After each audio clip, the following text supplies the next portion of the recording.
दास का आशीर्वाद है, परमात्मा आपको मोक्ष दे, सुखी रखे, काल कष्ट से रक्षा करे। बच्चों, दास को बड़ा रस हुआ, बड़ी खुशी हुई। सभी सतलोक आश्रमों में, देश तथा विदेश में बढ़ चढ़कर भक्त आए, बेटा बेटी आए हमारे, और जगत के लोगों का उत्साह भी देखने योग्य था।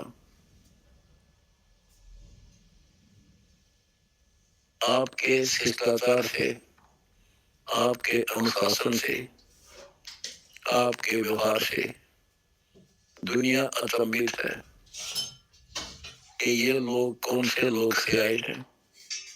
इनका ऐसा आचरण, इतनी संगत होती है लाखों की संख्या में, और कहते हैं कि कीड़ी का भी आवाज नहीं आती। अपने आप कोई किसी को ये नहीं कह रहा तो पानी ला दे, इनके लिए स्वयं कोशिश करते हैं। ऑटोमेटिक सिस्टम से चल रहा सारा काम।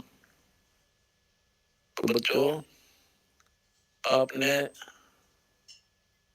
कलयुग में सतयुग की शुरुआत भाग 6 विश्व में शांति तथा आपसी भाईचारा कैसे स्थापित होगा, ये वीडियो देखी। ये वीडियो नहीं, एक ग्रंथ है।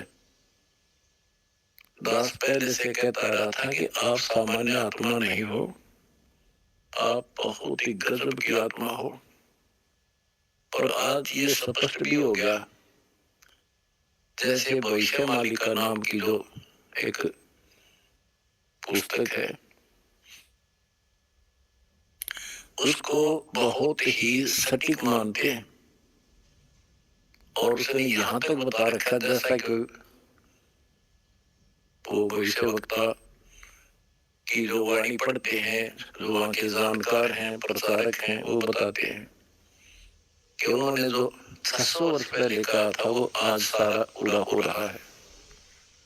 उन्होंने यहाँ तक कहा था कि पुरुष से पुरुष विवाह करेगा, स्त्री से स्त्री विवाह करेगी। बगैर शादी किए ही लोग स्त्री लड़के पुरुष रहा करेंगे। तो वो आज हो रहा, उस समय वो होगा परिवर्तन। तो ऐसी सटीक जिन्होंने भविष्यवाणियां की थी, उन्होंने फिर अपनी जीवनी बताई है। तो जिन्होंने अपनी जीवनी बताई है और औरों की बताई है जो कितनी सटीक थी, तो उन्होंने अपना जो बताया है तो वो इतना ही सटीक है।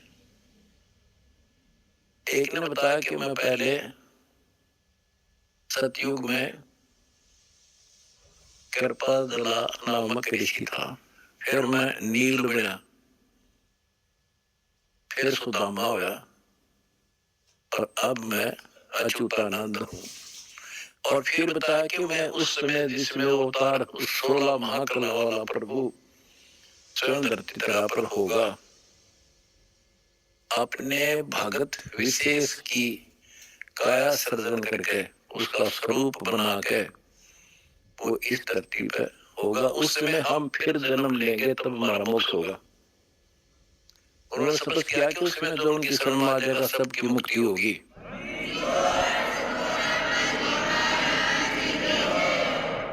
दूसरे ने कहा कि मैं सतयुग में मार्कंडेय ऋषि था।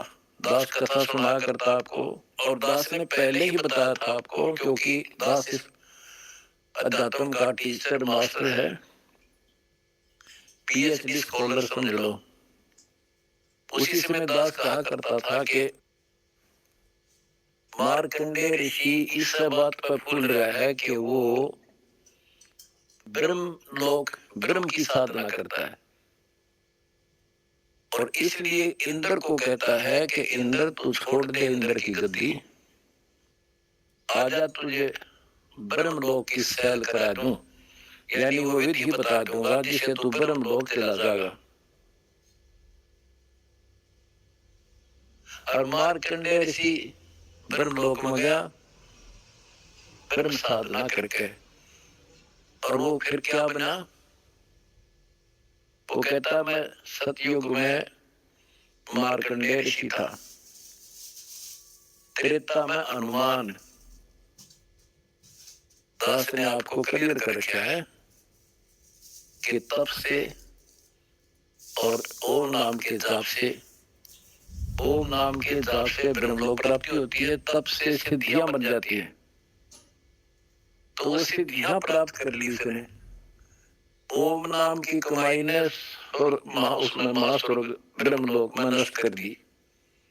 और फिर बना हनुमान।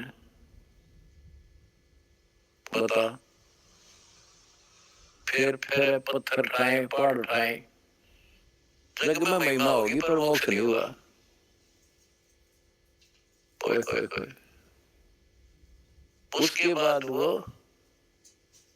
द्वापर में कुछ हो गया, और फिर नु के मैं अब ये पूरा उन पांचों में थे एक। अब बच्चों आप हिसाब लाओ, आप उन आत्माओं में से हो मार्कंडेय ऋषि से भी सुप्रीम साधना कर रखी तुमने, जिनका आज जन्म हुआ है।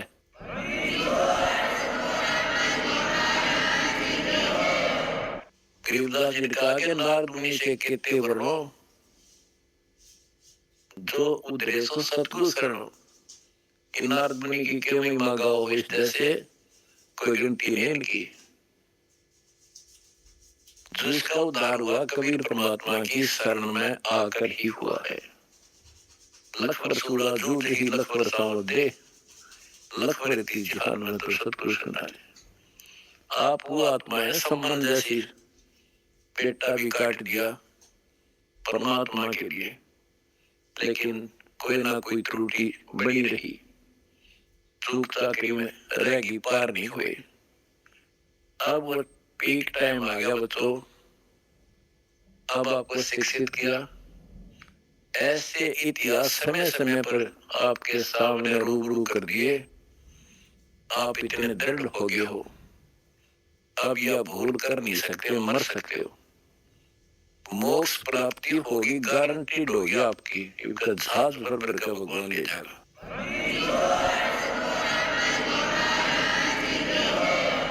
और जब तक पृथ्वी पर रहोगे, जिसके अंदर कति समर्पित भाव होगा, हाथों पर रखेगा नो, अपने बच्चे छोटे बच्चे छाती गला कर रखा कर मां, ऐसे रखेगा तुम्हारे को ये कबीर भगवान।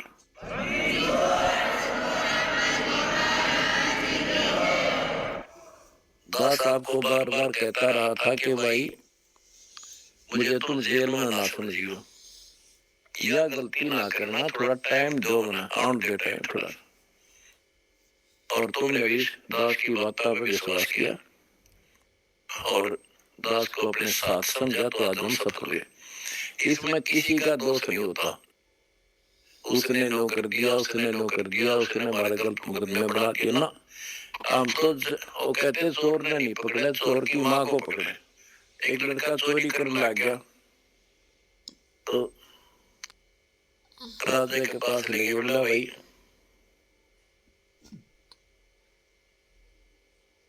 चोर ने छोड़ इसकी मां बुलाओ। उसकी मां को बुला गया कि जब यू चोरी करके लाया, पहली बार तो इसने मना कर देती, धमका देती, तो यू लाभ नहीं बताती तो चोरी नहीं करता। पिताजी ने मना नहीं करा, मतलब खुश होया करती इसने, तो उस मां को सजा दी गई। तो यहाँ लड़ाई हमारी कबीर साहब की और इस काल की है कि नीचे के तो काल खाम खाएंगे, कर्म बिड़वा है। अब जैसे कहते हैं श्री रामचंद्र जी को वनवास के कई ने दुआ दिया, के कई ने क्यों दुआ दिया? नारद ने श्राप दिया था, वो होना ही था, के कई के करे।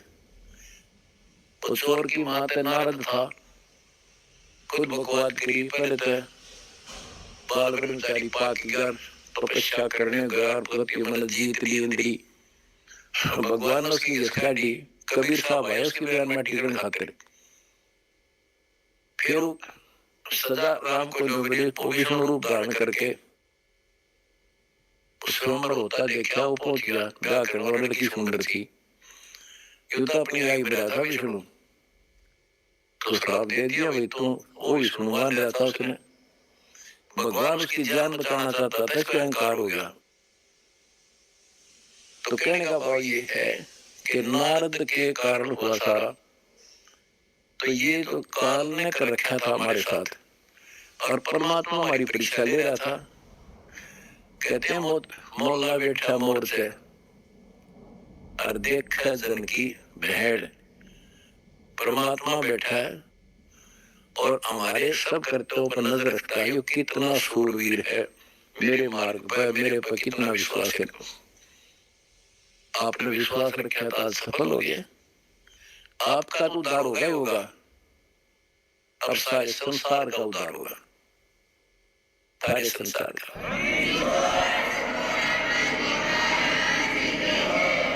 अब जगत को पता लग गया कि ये इंसान बुरे नहीं।